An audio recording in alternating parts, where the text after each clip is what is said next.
This is what I have to do to my ice maker if I go on a trip. I have to set it up so that it can just make an avalanche of ice because my ice maker is an overachiever and doesn't want to stop making ice. If I try to tell it to stop making ice, then all it does is it freezes up back here, it stops making ice. I come home to a pool of water on my floor. Not worth it.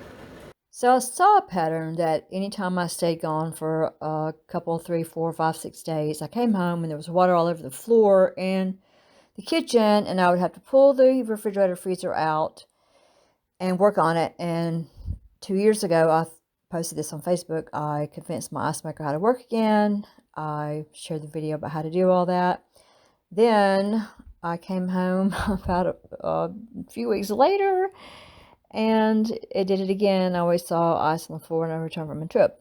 So I finally figured out that my ice maker just does not want to be told not to make ice.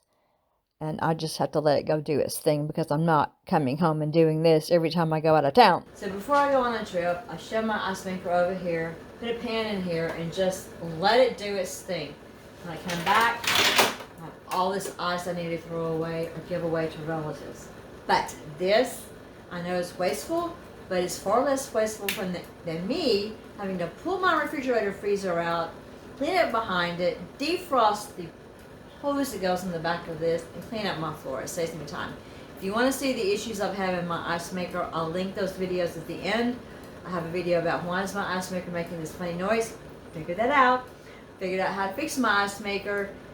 And this is the result of how my ice maker doesn't freeze up or make that weird noise anymore. So, if your refrigerator's acting crazy, watch my first video, then watch my second video, and then you'll understand why I let my ice maker do this. Thanks for watching. It's free to give the video a thumbs up, free to leave a comment, positive, negative. I don't know, you can silence me, whatever you need to do today. Check out my other playlist for solutions to problems, and until next time, let's just help each other find solutions to problems, no matter how crazy they might be. You have time before you go watch another video. Thank you very much. Bye.